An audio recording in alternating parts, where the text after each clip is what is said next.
Welcome to the CannaConversations blogcast, part video blog, part podcast, aimed to bridge the gap between the cannabis industry and the patients it serves. Join the ladies of Midwest Canna Concierge as they bring everyone to the table, from cultivation experts and dispensary staff to lawyers, doctors, and medical marijuana patients, to have open conversations around all things cannabis related.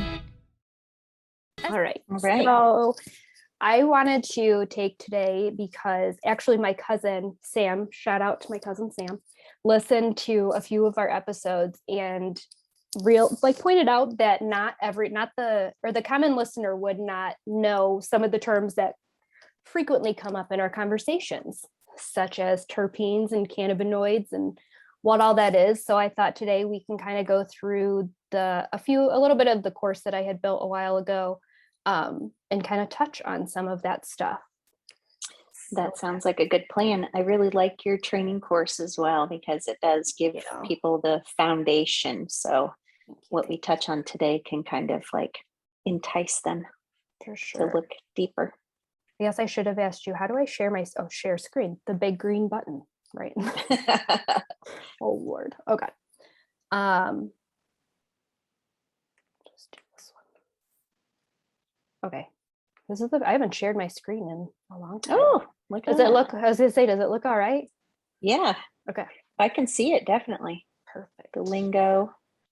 All right. So module 1 starts out with what is cannabis. So I use the term cannabis, and I know, Amanda, you kind of swap back and forth between cannabis and marijuana, and depends on the audience. Yes, it really does. I was going to say, I think that honestly, it depends on who you're talking to, because I think a lot of industry folk, that's a weird way to say it, industry people think of just say cannabis because that sounds more professional. Official. Yeah, sounds more official. But I think that it's obviously it's very interchangeable. Marijuana, cannabis, weed, pot, and ganja. There's a million all terms. Kinds. All of it refers to the same thing. But we also, let's see if there we go.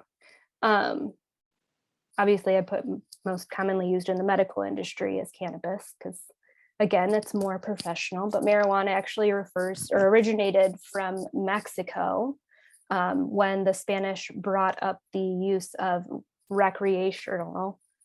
Mexicans brought up the recreational use of marijuana, the marijuana maniacs or marijuana menaces or something like that. That's when that term got more popular, in the 30s. And then another question I get so often is, what's the difference between cannabis and hemp? So hemp good. Yes, that's good a question. huge thing that people ask. Hemp is actually the same as a cannabis plant. They grow the same, everything is the same, but they contain less than 0.3% of THC. So they have a very, very low threshold of THC. And then I also included in this slide MMJ, medical marijuana. That's just an abbreviation. But what were you going to say? And the usage of, I feel like the usage of the word cannabis also brings like legitimacy to the fact that it can be used as medicine, as opposed to although it's, you get the message across either way, but like calling it weed or something like that, it sounds more recreational. I was going to say cannabis makes it sound medicinal. Right. Or more legit. I don't know that just goes to show you how ingrained those beliefs are. True. And there are people that I've come across that are in the cannabis industry that, have owned dispensaries and things like that. And they still call it weed. Yeah. So it just depends, who you are and who you're talking to. Yeah. So and it's so funny because when I say it, like, it feels weird to come out. Like, it feels weird for me to call it weed now. Yeah. Which is, obviously before I really got into the industry, that's what I called it. But I did too. But it's so weird. But I also touch on the fact that marijuana has actually been used for millennia as medicine, and it was only made illegal in the 30s with the Marijuana Tax Act. So that just goes to show you. What has also in just bouncing off of what you were talking about here, we'd mentioned a couple of times before to have Michael on the show. Yeah. And he has some really, he has some really good information that would complement this in regards to the Tax Act and all that kind of stuff. Oh, I'm sure he probably knows way more about the legalization process or he has so much information up in that noggin. Well, yes, we need him on the show so he can dump it onto us and our listeners. That'd be awesome. We don't have to touch on all of the points that I made here on the timeline, but in the 17th century, hemp production was encouraged by the US government. And then so in 1910, the Mexican Revolution, which was an influx of Mexican immigrants who brought with them the recreational use of marijuana, which coined the term marijuana menaces. Yes. And then in the 19th century, marijuana was used as a popular ingredient in many medical products and was openly sold in pharmacies. Can you imagine walking into your CVS and being like, I'm going to take that cannabis sativa bottle? Thanks. Yeah, right. And maybe that's interesting too, because I guess I never really thought about it like that. In that you used to be able to go into a store and buy it, pharmacy and get it. Yeah. Yeah. And then they removed it. Yep. Right. Then they removed it. They took it off and they made it a Schedule I substance, I should say. So in 1937, they passed the Marijuana Tax Act. And in 1950s was the federal laws were enacted, which set mandatory sentences for drug-related offenses. In the 1950s is when our criminal justice problem. Yes, exactly. Well stated, a problem. Yes, our problem. That's exactly started. It. Not that we didn't have problems before then, but that was a pretty big add to it. And then in the 1960s, both presidents, Kennedy and Johnson, found marijuana use did not include violence or lead to the use of heavier drugs. They commissioned reports, that found that marijuana did not induce violence or lead to use of heavier drugs. Yet in the 70s, Congress repealed most of the mandatory, I'm skipping ahead. Yet it still ended up federally legal. And if I'm not mistaken, a Schedule I, what they put it on would be no medicinal value. Mm-hmm. And so in 1972, there was the Bipartisan Schaefer Commission, which considered laws regarding marijuana and determined that personal use of marijuana should be decriminalized, yet Nixon rejected this recommendation. And in 1976, a parents' movement against marijuana began, which was instrumental in affecting a public opinion and ultimately popularizing President Nixon's war on drugs. Oh, man. And then in 1996, California passed Prop 215, which and it obviously sparked a major shift in public perception of cannabis and really started the whole legalization movement. They were the first ones to really get it out there, and that was in 96. Isn't that crazy? Pioneers. Yeah. That is so weird to me to think about. Like I was 7 years old before the first state got marijuana passed. Like, how weird. That's not that long ago. No, it's not. That's crazy. All right. So obviously now 2021, I think we're up to 28 states now that have legal. I think we're at, I don't know, somewhere in the 20s. So thank you, California, for starting us off. Exactly. All right. So we'll move on then to the parts of the cannabis plant, which is kind of more of what my cousin Sam was pointing out. We talk about quite often and not everybody understands. So I wanted to be able to touch on this more. So I bring up all the time how important it is for patients to be able to know the terpenes in their medicine and why those are so important. There are honestly probably an unlimited amount of combinations that can come about when it comes to cannabinoids and terpenes within a plant. And even if the same strain is grown twice, it doesn't necessarily mean that it has the same profile. But so you have a friend? Yes, my friend when we were out in Colorado last March.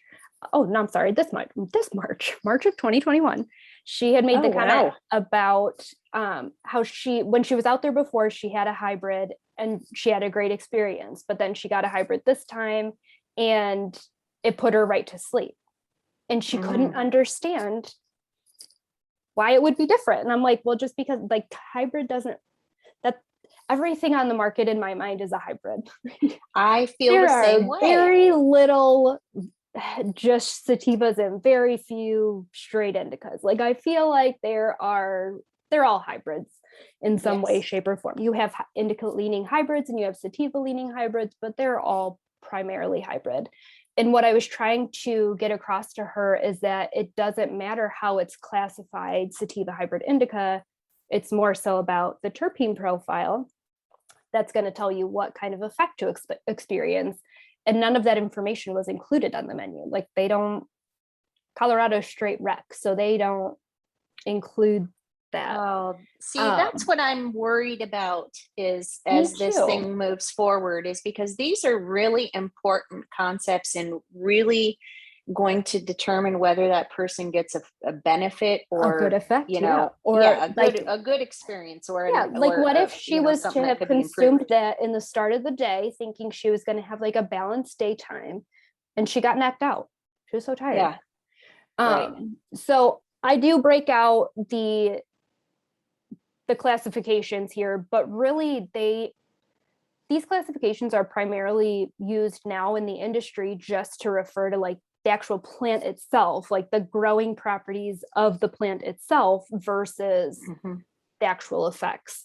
But sativas do tend to lean more daytime. They produce an uplifting and cerebral effect.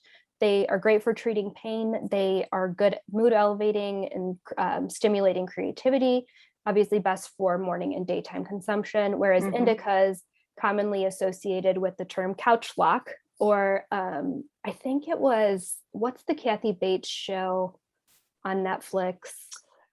Disjointed. But I haven't watched it, but I've seen the I feel like this was the first time I heard this, or maybe I heard it in this dispensary and then watched the show and heard it.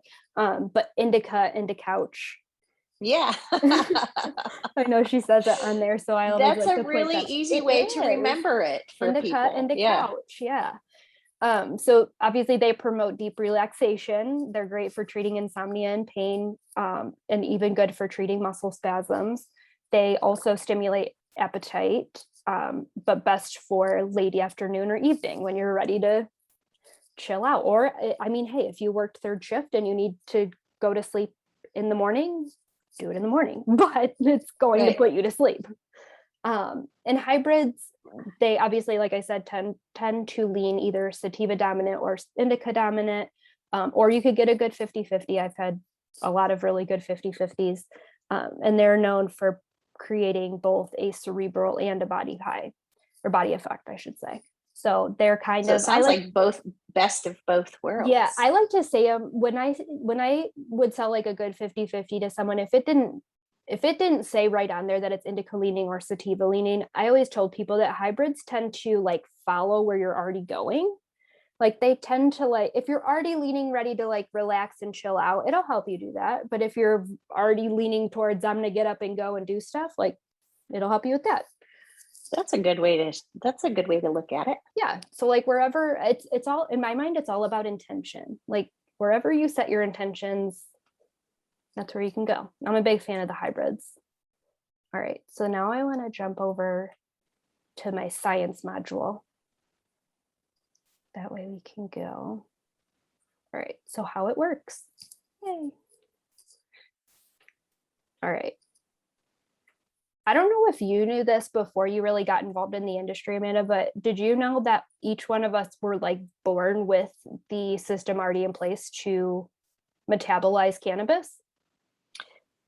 It's an interesting thing. Even babies, like the breast milk from their mothers, it goes into your baby to regulate your endocannabinoid system. Yes, every mammal has an endocannabinoid system that we are born with and equipped to literally use cannabis as medicine, or the various parts of the cannabis plant as medicine.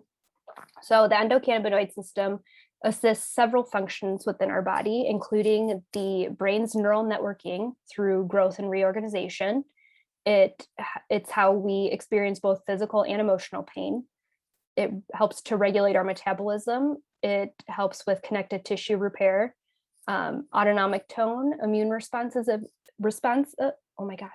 immune response, and even human behavior. So it literally affects everything. Yeah. All right. So we have two different receptors in our system, well, multiple receptors, but they're classified as CB1 and CB2 receptors. CB1 receptors are primarily in the brain and central nervous system, but there are a limited amount throughout the tissues of our body. And then CB2 receptors are found mostly in our peripheral organs. These ones are more affected, more involved in our immune system, are the CB2 receptors, whereas the CB1 are more in our central nervous systems. Okay, now the good stuff, the point of it all. All right, so the plant itself has over 480 different compounds in it. Over 200 of them or over 100 of them are cannabinoids.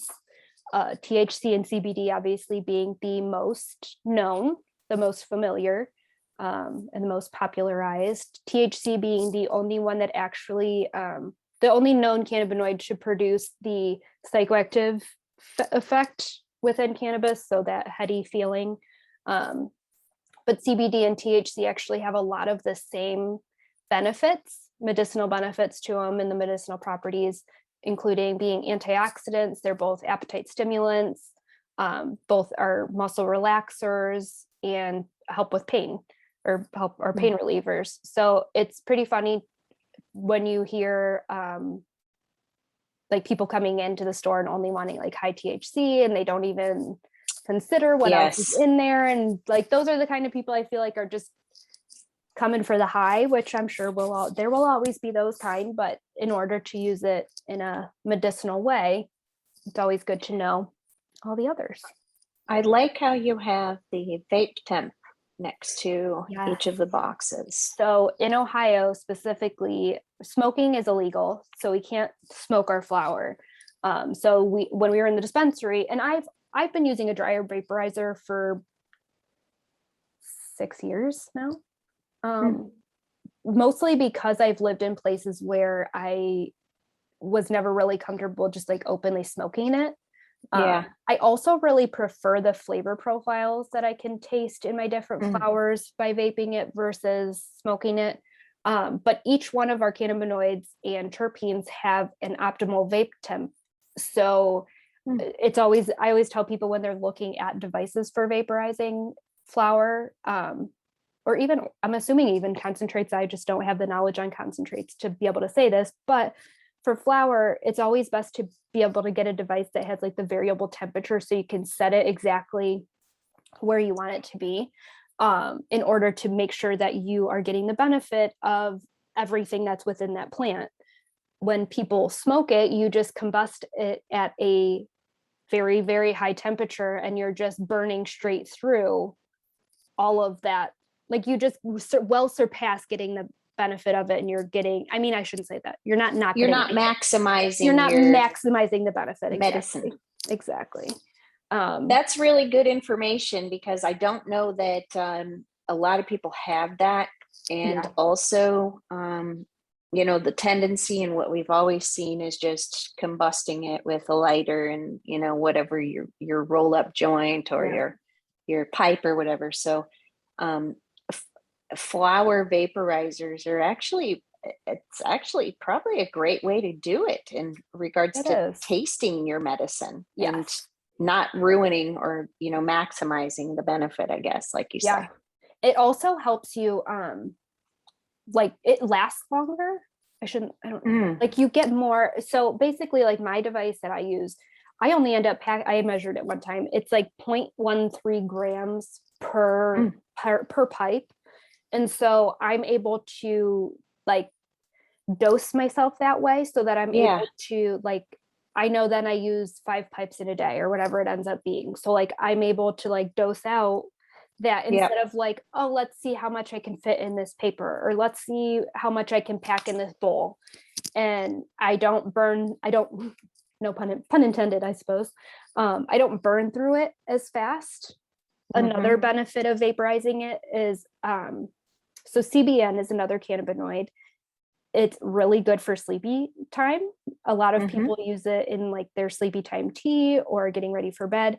But the THC, so once you vaporize your flower and it ends up being like a golden brown color when you're done, that material that's left is then CBN. So THC, once it's heated and consumed, turns into CBN. And so that, what do you call it? Like whatever's left, like the cannabinoids that are left. No, but like the flower that's left. So when you empty out your vaporizer pipe, it's not gone. Like when you smoke it, you just it's like burned and like cashed out or whatever. But the material that you can empty from your vaporizer can then be put into like a tea bag, or even like if you have one of those infusion machines, you can use it to make edibles with, or like get the last little bit out and make it into butter. But that CBN is left then, and you can put it in tea or in an edible or whatever you want to do. And then you have little sleepy time edibles or sleepy time tea. Yeah. So you can kind of end up using all of the parts instead of just burning it for the one time. Oh, that's good. Yeah. Stretch out your money. Exactly. That's me being frugal. That's a good word. I was gonna say a tight word, but yeah. No, frugal. Frugal. That's a good word. All right. These are my favorite terpenes. This is my favorite thing to talk about ever. So I guess the best way to describe what a terpene is like the essential oils of a plant. It's what gives off the smell. It's what creates the flavor profile. Plants all over, plants and even some animals, oddly enough, have terpenes. So all plants have them, but in cannabis specifically, terpenes produce the different color variations, as well as the distinctive flavor and smell profiles of our flowers. So like where there's some that smell very piney, there's a lot of pinene in them. The ones that smell very peppery, like there's a lot of Kiryathalin in. Citrusy, there's probably limonene in it. Say that 5 times fast. Right? I could barely say it once. What do you mean? I could barely say it once slow. You did good. I don't know if I could have done that. That was me relying mostly on like my actual knowledge instead of trying to just read off of my slide. But each one of the terpenes then promote different effects. So not only do they shape the smell and like what the plants smell and taste like, going back to that vaporizing. So like the different flavors that you're tasting when you're vaping it, they also produce different types of effects and to dictate what you're going to feel. I don't know if you remember this commercial, but it's a Chips Ahoy commercial. And the cookies are like driving along on the highway and they're just like singing and having a good time. And then like one by one, like this giant hand comes down and like grabs these cookies one by one out of the car. I don't know why. It's always in there like singing like the don't you want me, baby? Oh, you know that song? Yeah. That's what they're singing. And they're just like jamming and having a good time. And meanwhile, like the cookies are just like being taken out by a giant hand. Anyway, that reminds me of the popcorn kernels. Remember the popcorn kernels that would lay out in the sun on the commercials? Oh and my they'd gosh, flip kind and of. then turned popcorn. No, but I feel like I'm visualizing it while you're saying that, but I don't know that I've ever It might be from like way before. Might be when I was a kid. I don't even know. That's funny. Well, that doesn't mean anything. We watch TV and movies a lot, so I'm sure I could have seen it.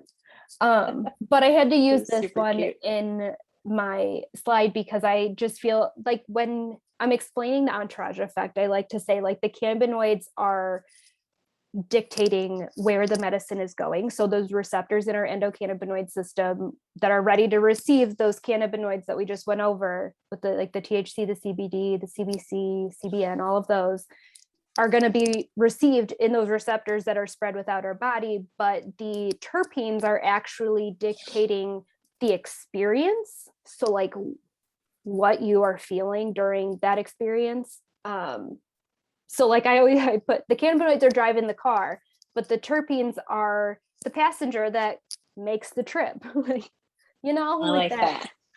That's my best way of explaining it. I don't know if it makes sense to other people, but that's the best way I like to do it. All right. Terpenes. So I'm not going to go through each one of these, but There's a bunch of them. Yeah. And these are definitely not all of them, but these are just the most common ones that I have seen in cannabis. And I included the vape temps for all of those as well. But you can see here, we'll hit on Kiryathalin because I mentioned it in the last slide.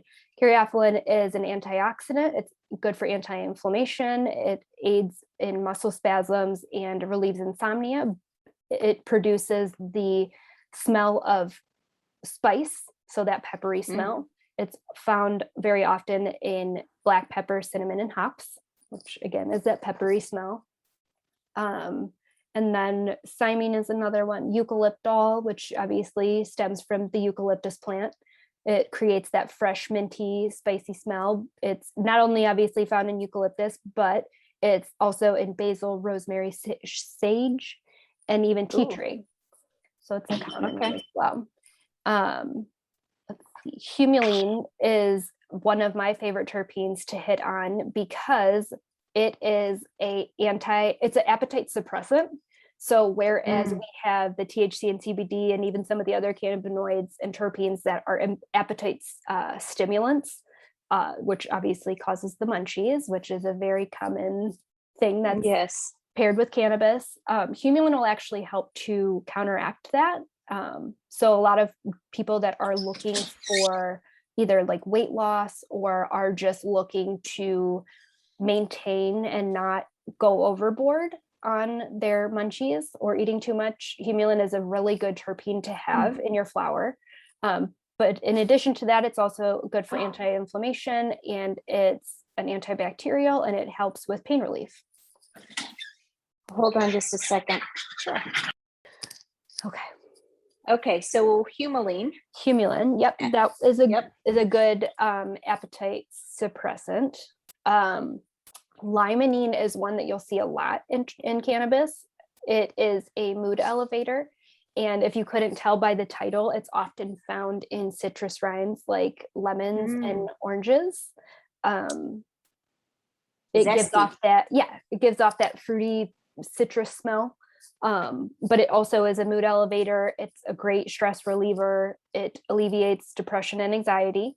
It's also good for pain relief, and it alleviates muscle spasms. So it does a lot. Another really common one is linalool, which is the most common the terpene that's found in lavender. It creates a florally smell, but it's really sedating and calming. So obviously really good for those indicas. It helps to alleviate insomnia, stress, depression, anxiety, pain, and convulsions. So it does a lot. Seizures and stuff. Yep. But it produces that really relaxed, calm down feel. Mercine is probably the most common one that I see in the medical market. This is going to be our terpene that's responsible for that stereotypical stoner feel, that indica feel. That indica couch feel. In the couch. The couch feel.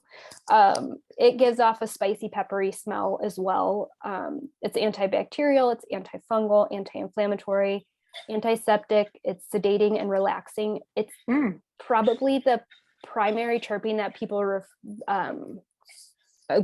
attribute to pain relief, which is a good one. So you'll see that a lot.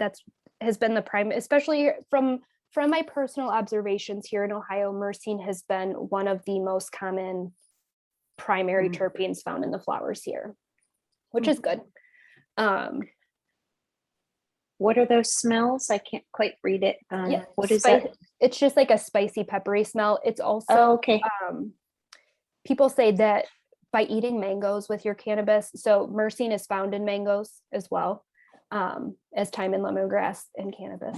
But people make the comment that if you eat mangoes while you're consuming cannabis, your high will be better, or you'll experience a better high or something. I've heard that. That's because you're getting an added dose of Mercine. Okay. So that's interesting. Yeah, it's kind of crazy how it all comes about.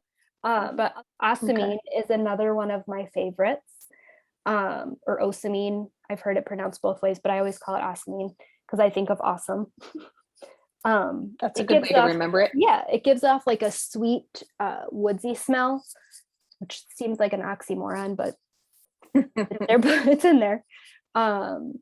It's an antiviral, antifungal, antiseptic, decongestant, and antibacterial.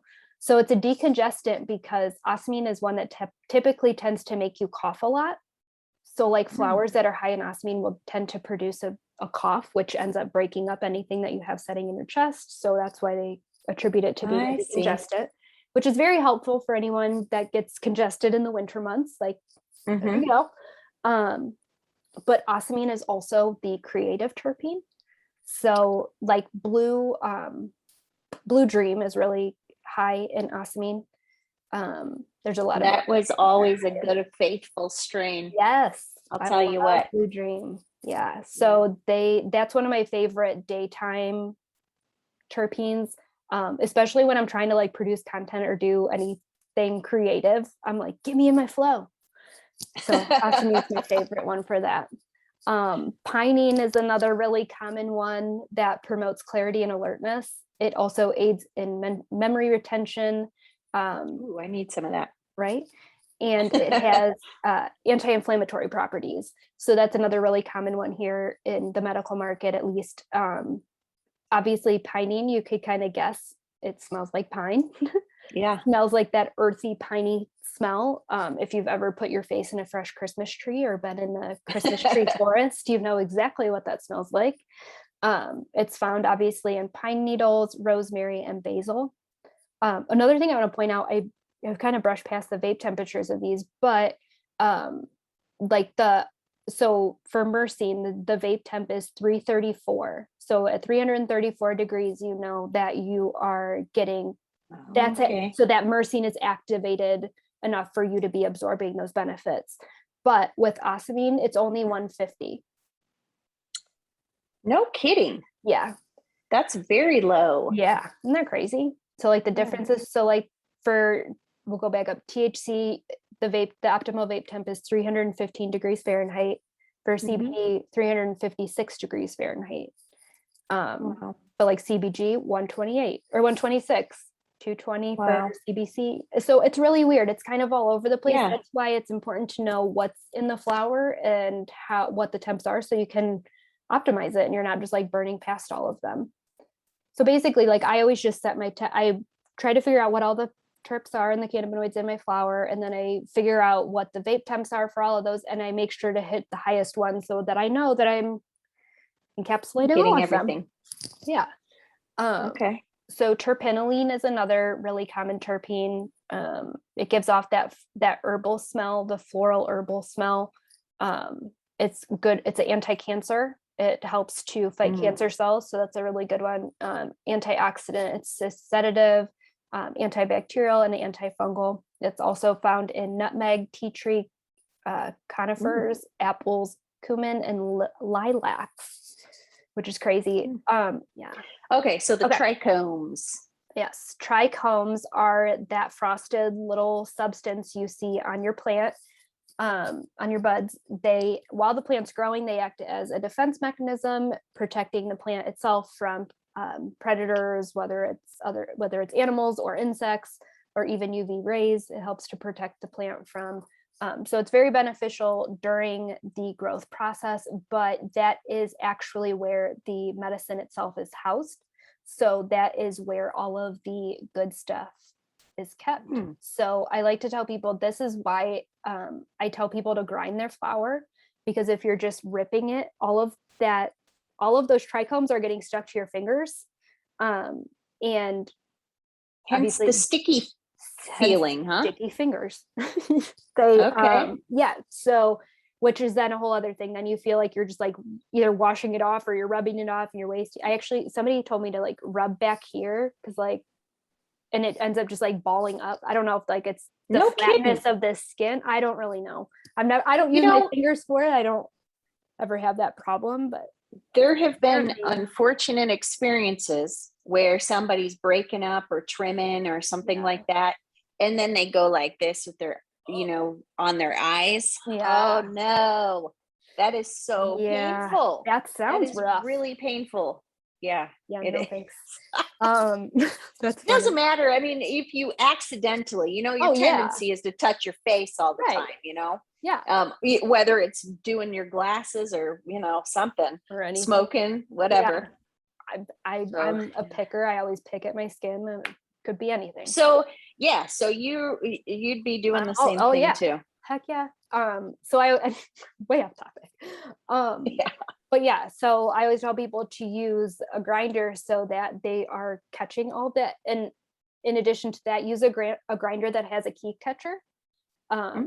Keef being that really fine material that ends up coming off of your plant, because that is all those little trichomes that are being ground off of your flower or broken off of your flower. They're actually being caught in that keef catcher, which then can be used for edibles. A lot of people just sprinkle it on, in whether you're rolling a joint, just sprinkle it right on top of your flower. Or I always tell people it's like it's like a bonus, that keef that piles up down there, because it ends up being a really highly concentrated, because that's where they're catching all of those trichomes that fall off of the flower that don't end up going into whatever device you're consuming it with.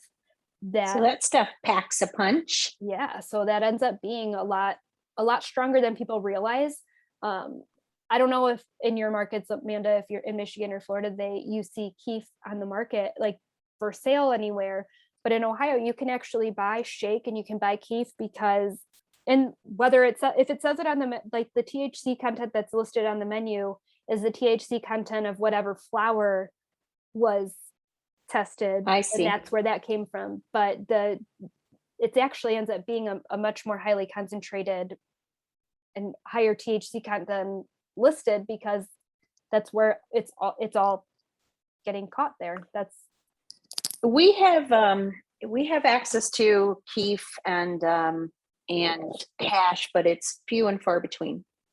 And I think that, the growers and processors figured out it's probably more cost effective for them to just turn it into like live resin or wax or something like that, or an edible, in as opposed to doing keef, because I don't know why, actually. But that probably makes sense. And I'm assuming maybe the companies that are putting keef out on the market don't have a processing license, and so they don't.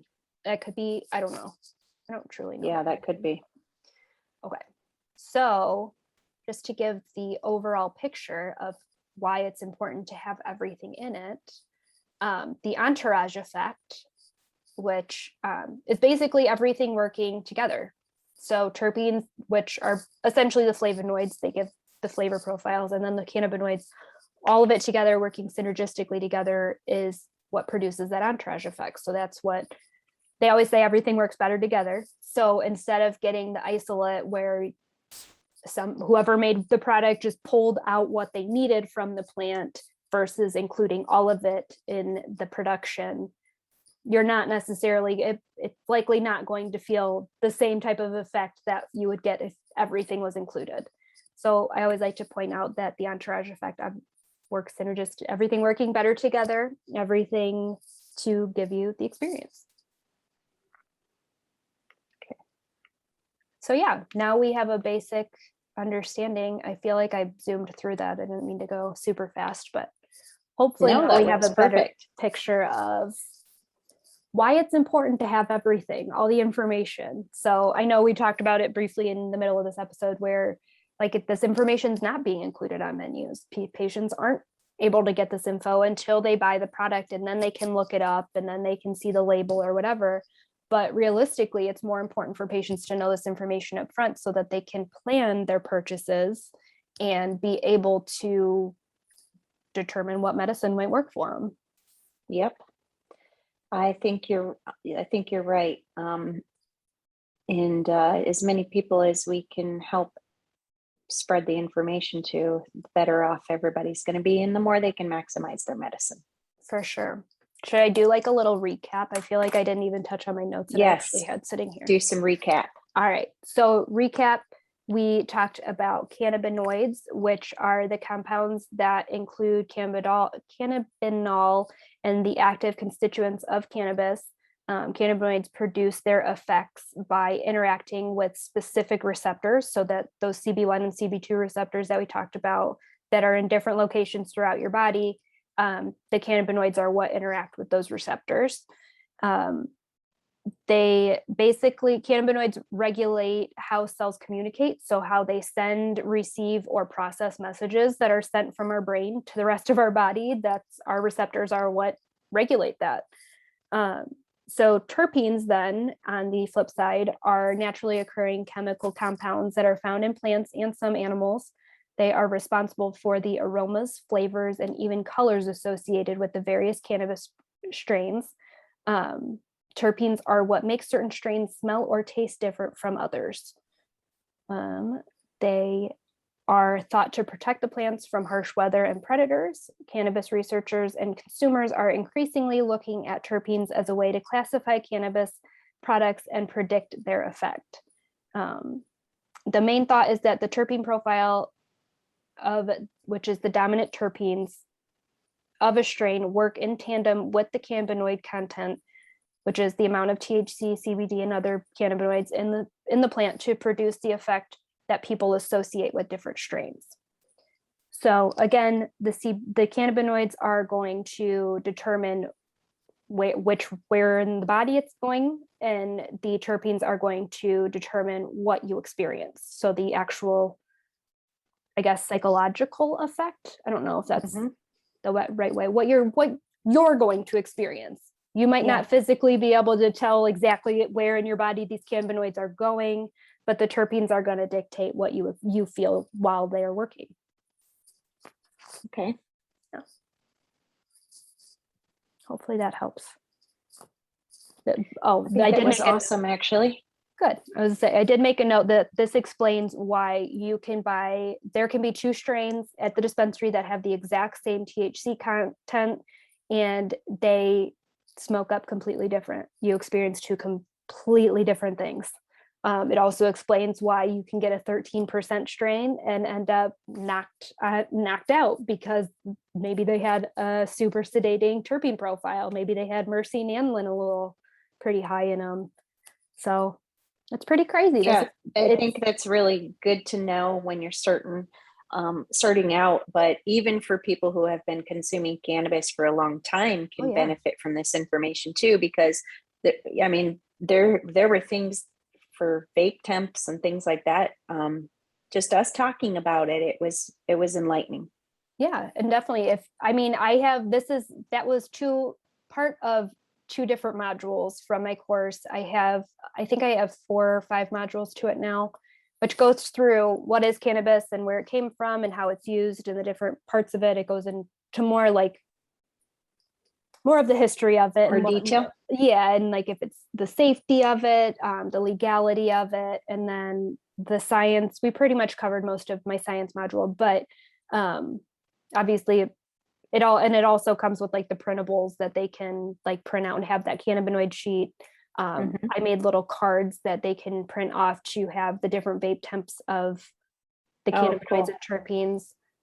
So all of that's included, which eventually will be listed somewhere. Okay. Yes. If they're interested in it, yes. If they're interested in it, I'm in the beta phase. Mm-hmm.